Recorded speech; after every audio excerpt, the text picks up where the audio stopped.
একদিকে খেলা চলছে, আরেকদিকে আমাদের রান্নার আয়োজন চলছে। এখানে আমি কিছু মাংস নিয়েছিলাম, গরুর মাংস। আর এই গরুর মাংসগুলো আমি হালকা কিছু মশলা দিয়ে পরে সিদ্ধ করে তেলের মধ্যে ভেজে নিচ্ছিলাম।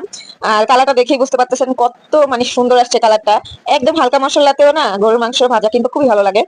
আমার কাছে কিন্তু ঝুরা মাংসটা যেমন ভালো লাগে, তেমন এরকম গরুর মাংস ভেজে খেলেও কিন্তু ভালো লাগে।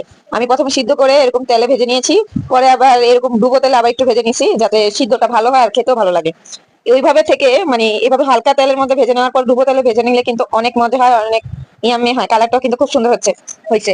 আর এখানে খেলা হচ্ছে পর্তুগালের। আর পর্তুগালের খেলা কিন্তু আজকে ভালো জমছে। তো বাচ্চারা বলতেছিল, মা খেলা দেখতেছি, কিছু আয়োজন করো, খাই। তো আমিও সারাদিন অনেক ক্লান্ত ছিলাম, ঘরের কাজ, তারপর অর্ডারের কাজ সবকিছু করে তারপরে আপনাদের ভাইয়ার মানে আবদারে, বাচ্চাদের আবদারে এই যে তাদেরকে গরুর মাংসটা ভেজে দিয়েছি। তারাও খুশি। এখন আমি এসে রেস্ট নিলাম। তো সবাই খেলা তো দেখছেন, তাই না?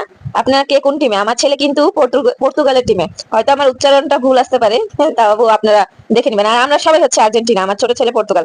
ওর নিজের মন মতো খুশি। যেমন আমি বড় ছেলেকেও বলি না যে মানে নিজের বাপদাদার টিমে তোমার জয়েন করতে হবে, তেমন